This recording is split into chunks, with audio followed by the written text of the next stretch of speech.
Dolphins! Today I have another version of Goldilocks and the Bears. Yesterday you watched a book about the original story of the Goldilocks and Three Bears. So this author took that story and changed parts of it. Maybe changed the setting, or maybe changed the problem, or maybe changed the solution, or maybe changed the characters. So we're going to again work on retelling beginning, middle, and end and thinking about those four parts of the story. So the title of this one is Goldilocks and Just One Bear. So already the author is Lee Hodgkinson, decided his story was just going to have one bear in. Not three bears, but one bear. So let's see if that changes any of the other parts in the story.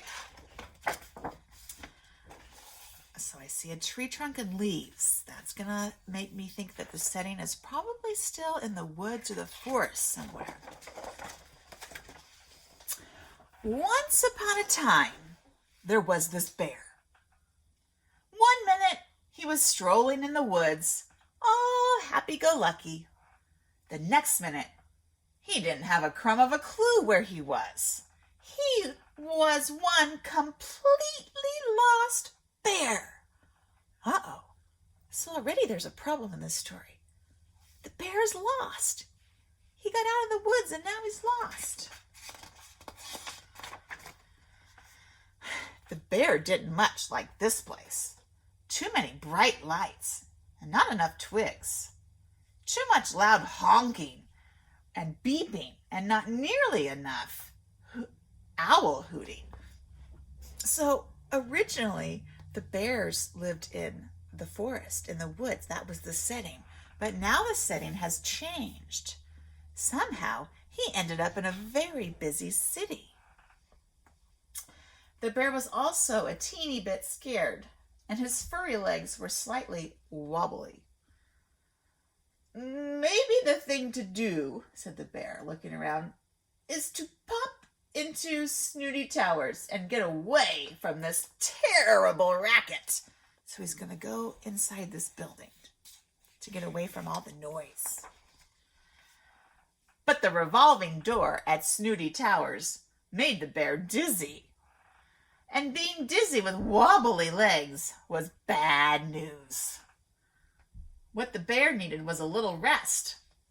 A little rest somewhere would definitely make things right. So if you think about the other Goldilocks story, does this story have the same beginning? No, it's very different. So in the beginning, the bear got lost. He ended up in a busy city and he didn't know how to get back to the woods. And then he got very tired and needed to rest. So he went into an apartment building. And let's find out what will happen in the middle. The bear peeked through a door and thought how very pleasant it was up here. Not nasty and noisy like down there, said the bear. Just the place for a little rest. All that whooshy traveling was certainly a hungry business. So before his little rest, a little porridge seemed like a good idea. So the bear still likes to eat porridge. Do you think he'll find porridge in the city, in this apartment? This porridge is too soggy. And look, he's not eating porridge. He's eating out of the goldfish bowl. This porridge is too crunchy. What's he eating there? Yeah, the dog food.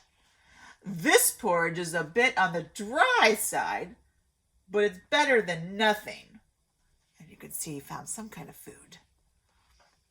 Now, the bear was ready for his little rest. So in this story, is Goldilocks the one going into somebody else's house and eating their food? No, this time it's the opposite.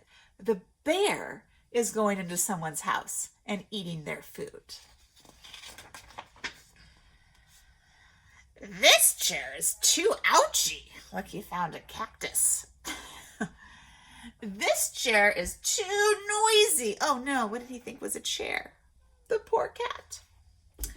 This chair is just right. Oh, look what he found. You see all these things falling off? It's a beanbag chair. A little rest is nice, but what the bear needed to really feel like himself again was a good old-fashioned nap in a comfy bed. So what do you think he's going to go look for? Yeah, bed.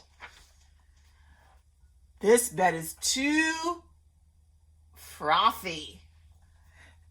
The bathtub. Too many bubbles. This bed is too pink.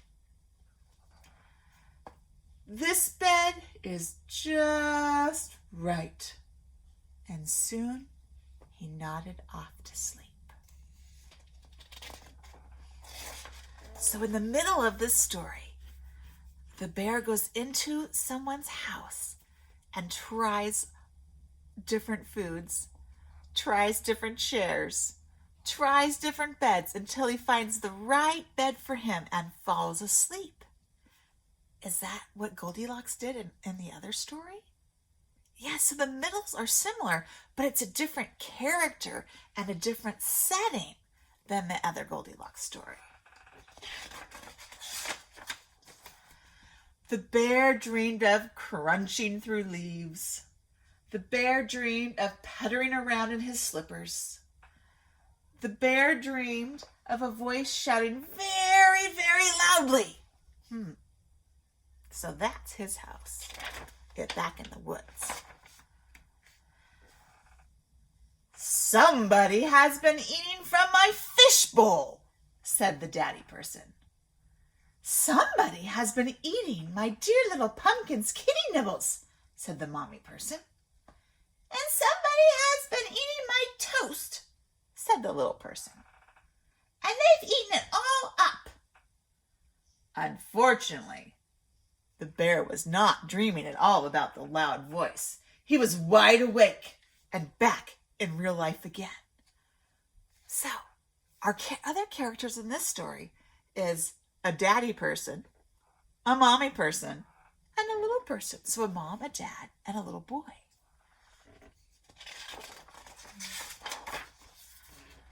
Somebody squished my cactus, said the daddy person. Somebody has upset my dear little pumpkin, said the mommy person. So Pumpkin is their cat that he sat on. And somebody has popped my beanbag chair, said the little person. Somebody has been sleeping in my bath, said the daddy person. Somebody has been sleeping in my bed, said the mommy person. Shh, whispered the little person. I think that somebody is sleeping in my bed right now. The bear peeked out from under the covers to see a daddy person, a mommy person, and a little person standing right there. Oh. The bear thought that the mommy person looked ever so slightly familiar. And the mommy person thought that gobbling other people's breakfasts and breaking other people's chairs and snoozing in other people's beds seemed ever slightly familiar to her. And it was. Who do you think the mommy person could be? If the bear recognizes her, thinks he knows her, and the mommy person remembers going into a house and trying their food and trying their chairs and sleeping in their beds, who could the mommy person be? Do you have a guess? Let's find out what happens in the end. Baby bear? Said the mommy person. Goldilocks? Said the bear. Who's the mommy person? It's Goldilocks, the one who had snuck into the bear's house in the woods. They hadn't seen each other in ages. "Porridge?" asked Goldilocks. The bear nodded. So Goldilocks cooked up a big bowl and plunked it in front of him. It was not too hot. It was not too cold. It was just right. It made the bear almost forget about that once upon a time when Goldilocks had behaved so badly. You know, when she broke into his house in the other story. This little bear would never dream of doing anything like that. Wait a minute. Hadn't he already done all of that in her house? Yeah, he did.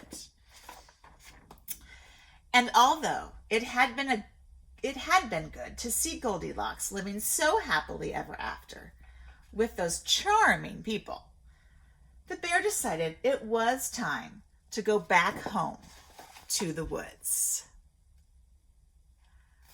So this story was very different from the other Goldilocks story.